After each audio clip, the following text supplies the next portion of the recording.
오늘 주님께 고백하겠습니다. 시온의 영광이 빛나는 아침, 시온의 영광이 빛나는 아침, 어둡던 이 땅이 밝아오네. 슬픔과 애통이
선포하시오. 그분이 우리 삶을 다스리는 왕이시기를 선포하시오. 우리 인생이 그분의 손안에 있고 우리가 주님의 그 주의 것을 선포하며 나옵시다.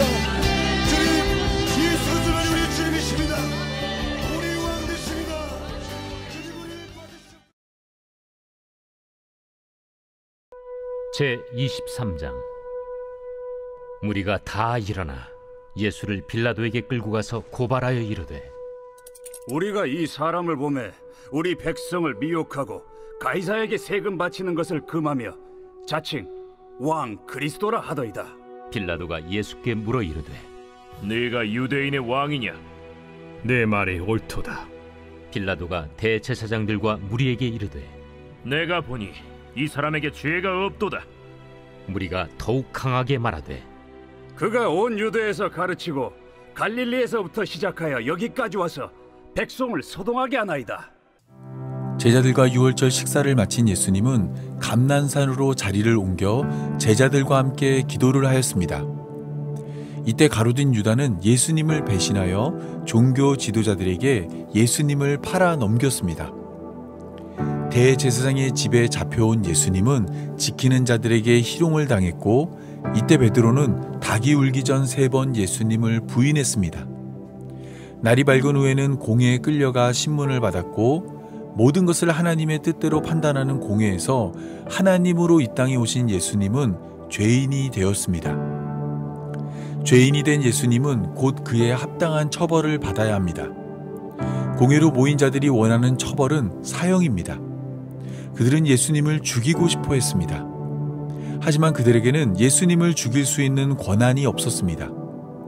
예수님을 죽이기 위해서는 로마의 허락이 필요했습니다.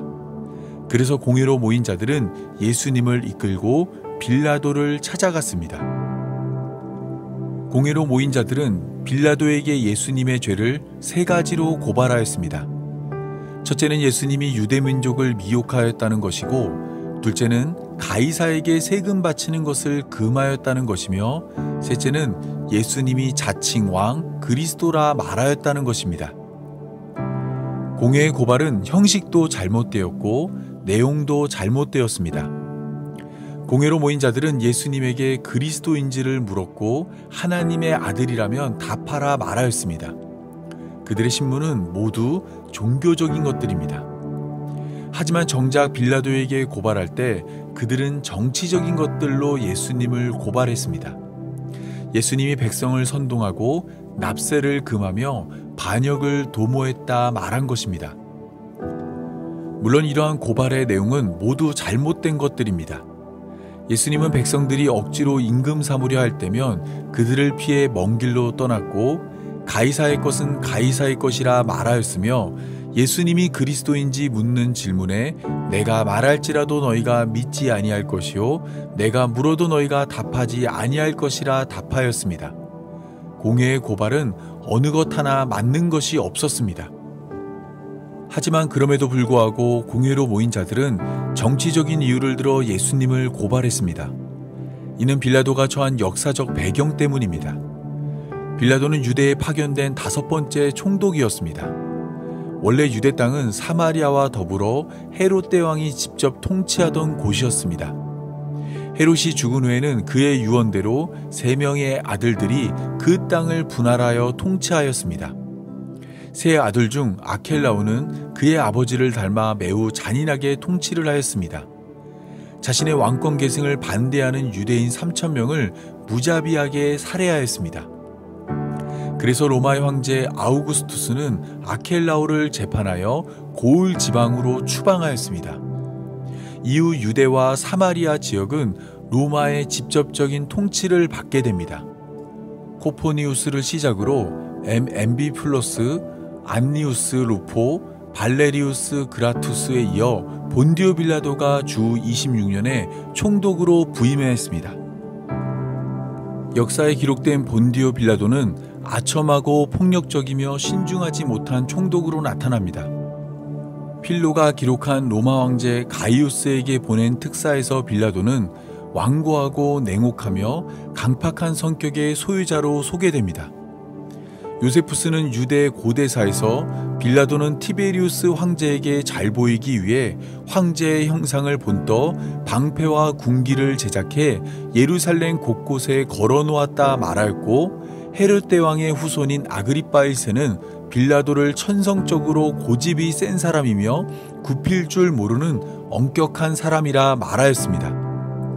누가복음 13장 1절에서 2절 역시 빌라도의 잔혹한 면을 소개하고 있습니다.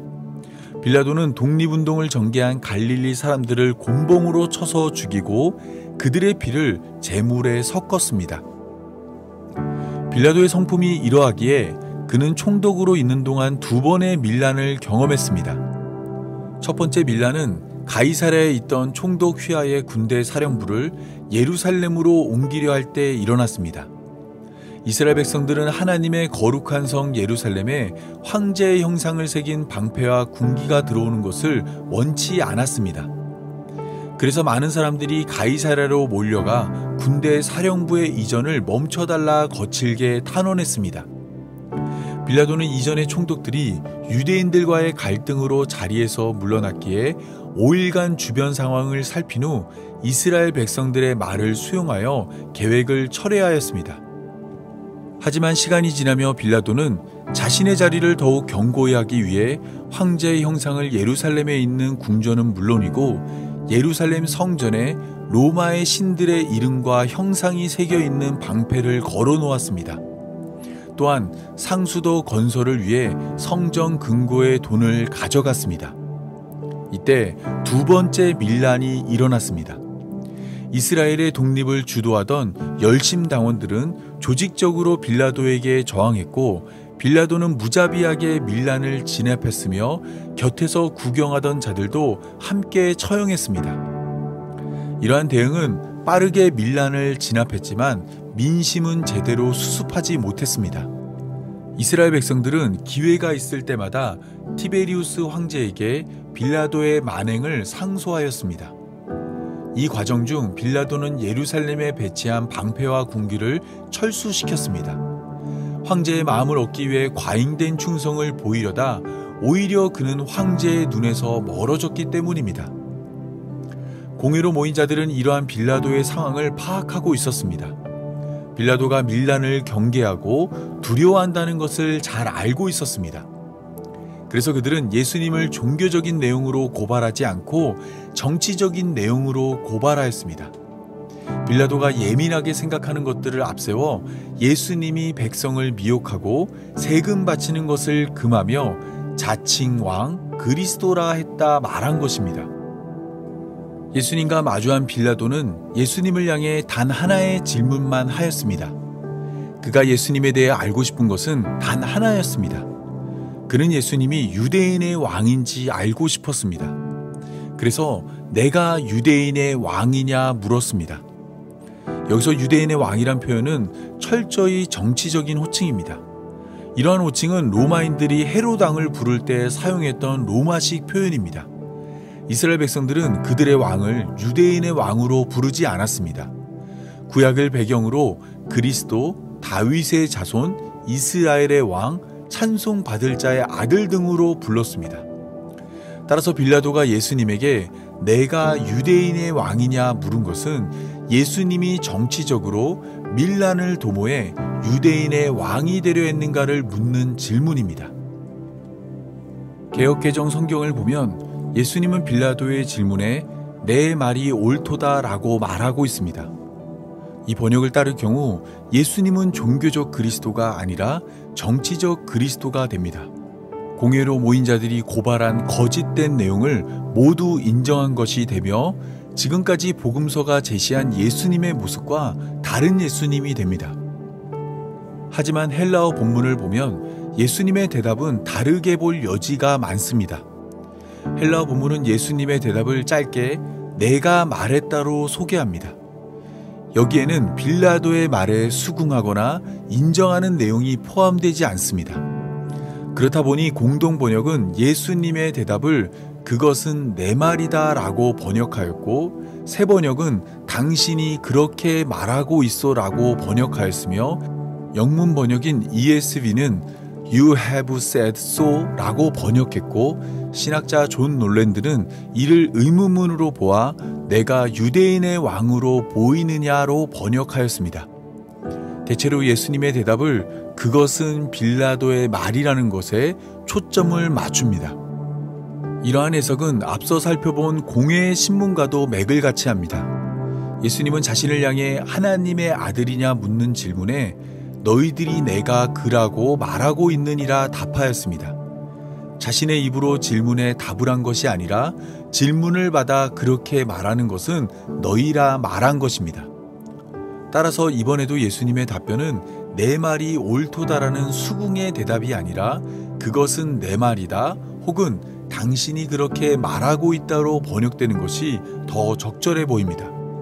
문법과 문맥은 물론이고 신학적인 면을 고려할 때 예수님은 빌라도의 질문에 긍정으로 답하지 않을 것입니다. 예수님은 이스라엘을 로마에서 구원할 유대인의 왕이 아니라 자기 백성을 죄에서 구원할 그리스도이기 때문입니다.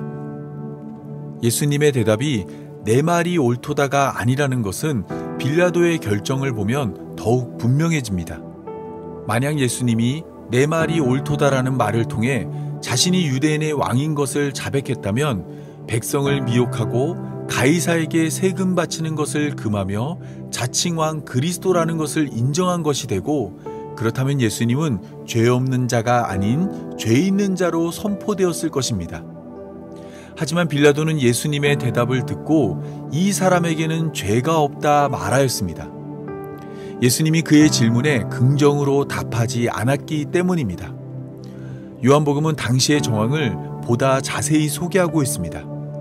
빌라도가 예수님에게 유대인의 왕인지 물었을 때 예수님은 내가 스스로 하는 말이냐 다른 사람이 나에 대하여 내게 한 말이냐 물었고, 빌라도는 내가 유대인이냐 내 나라 사람과 대제사장들이 너를 내게 넘겼으니 내가 무엇을 하였느냐 되물었습니다.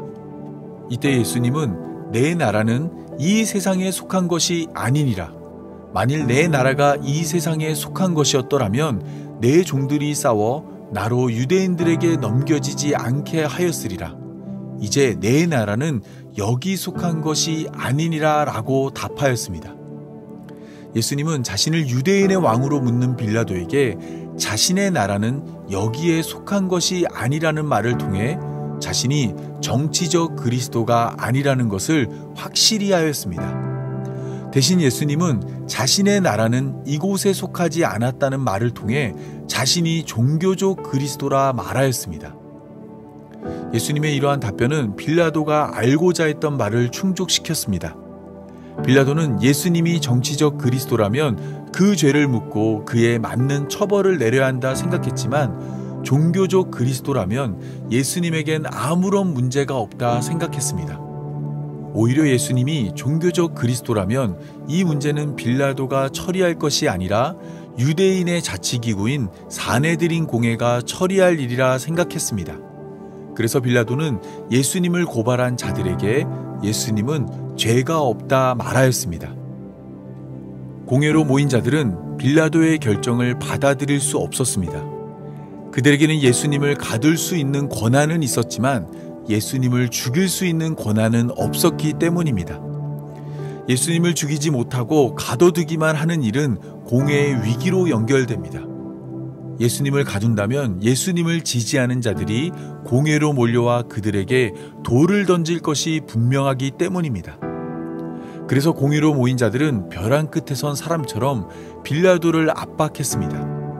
예수님이 온 유대에서 가르치고 갈릴리에서부터 시작하여 여기까지 와서 백성을 소동하게 한다 말하였습니다. 예수님을 이대로 풀어주면 빌라도가 경계하고 두려워하는 밀란이 일어날 것이라 말한 것입니다. 결국 오늘 본문이 소개하는 빌라도의 재판은 예수님이 누구냐의 문제가 핵심입니다. 이 땅에 오신 예수님은 언제나 자신을 정치적 그리스도가 아닌 종교적 그리스도로 소개했습니다. 예수님은 로마에서 이스라엘을 건져내는 분이 아니라 죄에서 자기 백성을 구원하는 분입니다. 그래서 예수님은 가는 곳마다 행하며 가르치는 일을 통해 이스라엘의 회복이 아닌 하나님 나라의 복음을 전했습니다. 율법 앞에 죄인으로 드러난 자들을 구원하기 위해 십자가에 달려 죽을 것을 말씀하였습니다. 우리의 구원이 되기 위해 우리 중 하나가 되었고 우리가 당할 조롱과 핍박과 박해와 괴롭힘을 예수님이 대신 짊어졌습니다. 하지만 이스라엘의 종교 지도자들은 이러한 예수님을 외면했습니다. 그들은 예수님을 종교적 그리스도가 아닌 정치적 그리스도로 이해했습니다. 빌라도를 찾아가 예수님이 밀란을 일으켜 이스라엘을 로마로부터 건져내려 한다 말하였습니다. 빌라도가 예수님을 종교적 그리스도로 이해하여 예수님은 죄가 없다 말하였을 땐 이를 거부하고 더욱 강력히 예수님은 종교적 그리스도가 아닌 정치적 그리스도라 말하였습니다. 예수님의 의도와 상관없이 자신이 원하는 대로 예수님을 이해한 것입니다. 공회의 이러한 모습은 지금도 여전합니다. 많은 사람들이 예수님을 예수님의 의도와 상관없이 자신이 원하는 대로 이해하고 있습니다. 예수님을 종교적 그리스도가 아닌 정치적 그리스도로 이해하고 있습니다. 예수님이 하나님의 뜻이 이루어지는 하나님의 나라를 세울 것이라 생각하지 않고 자신의 뜻이 이루어지는 이 땅의 나라를 세울 것이라 생각합니다. 예수님이 허락하실 십자가의 은혜를 기대하지 않고 예수님도 누리지 못한 부와 명예와 건강과 영광을 기대하며 살아갑니다. 하지만 이러한 예수님은 성경이 소개하는 예수님이 아닙니다. 성경이 소개하는 예수님은 우리가 생각하고 기대했던 모습과 다릅니다. 성경이 소개하는 예수님은 언제나 높은 곳이 아니라 낮은 곳을 택하고 스스로 거룩하다 말하는 자가 아닌 스스로 죄인됨을 인정하는 자와 함께 했으며 세상의 부와 명예가 아닌 십자가의 조롱과 고난을 당하였습니다. 손바닥 뒤집듯 쉽게 세상을 심판할 힘을 가졌지만 끝까지 인내하심으로 십자가의 길을 걸었습니다. 함께했던 12제자가 예수님을 배신하고 부인해도 예수님은 흔들리지 않았습니다. 정치적 그리스도가 되어 가진 힘을 동원하고 하늘의 천군 천사를 호출하면 십자가에서 벗어날 수 있으나 예수님은 그렇게 하지 않았습니다.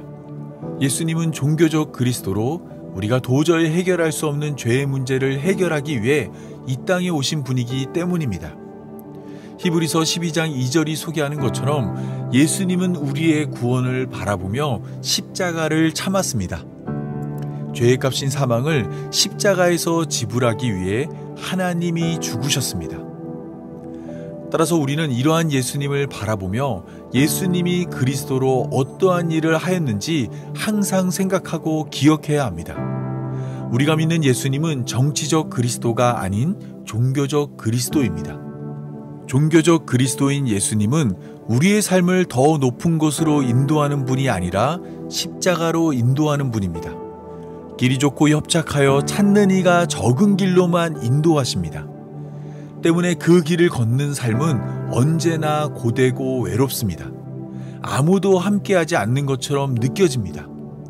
하지만 그 길은 예수님이 걸은 길이고 그 길 끝에는 예수님이 기다립니다.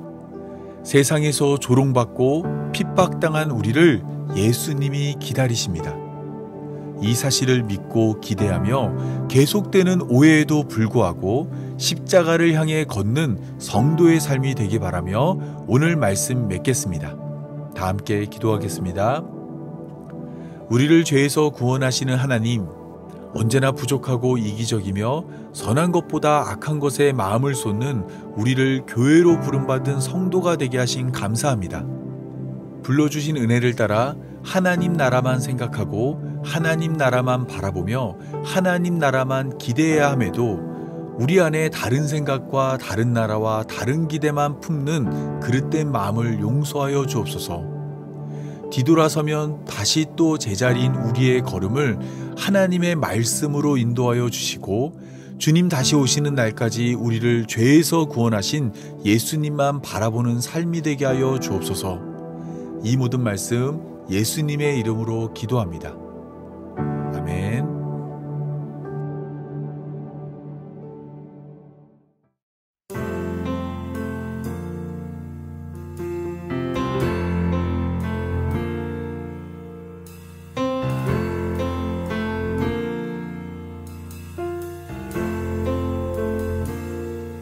예수는 나의 힘이요 예수는 나의 생명이라 예수는 나의 참 기쁨 참 소망 예수는 나의 꿈이라 예수는 나의 힘이요 예수는 나의 생명이라 예수는 나의 참 기쁨 참 소망 예수는 나의 꿈이라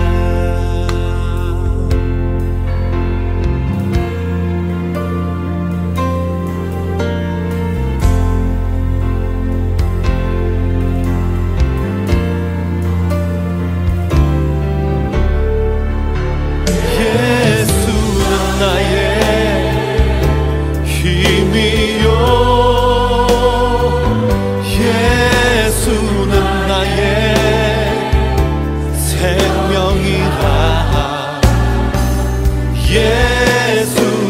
나의 참 깊은 참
소망 예수는 나의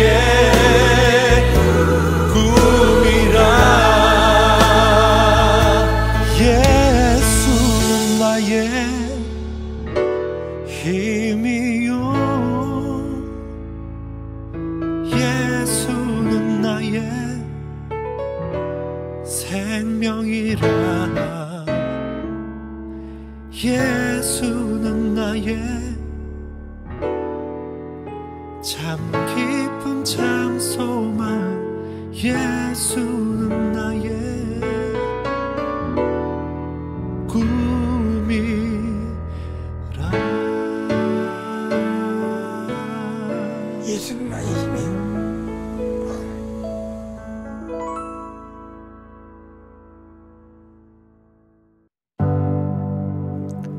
이제는 우리의 죄를 대속하신 예수님의 은혜와 자신을 주어 구원하는 하나님의 사랑과 언제나 함께 하시는 성령의 인도하심이 예수님을 그리스도로 깨닫고 따르길 원하는 모든 성도들과 영원토록 함께하길 간절히 축원하옵나이다.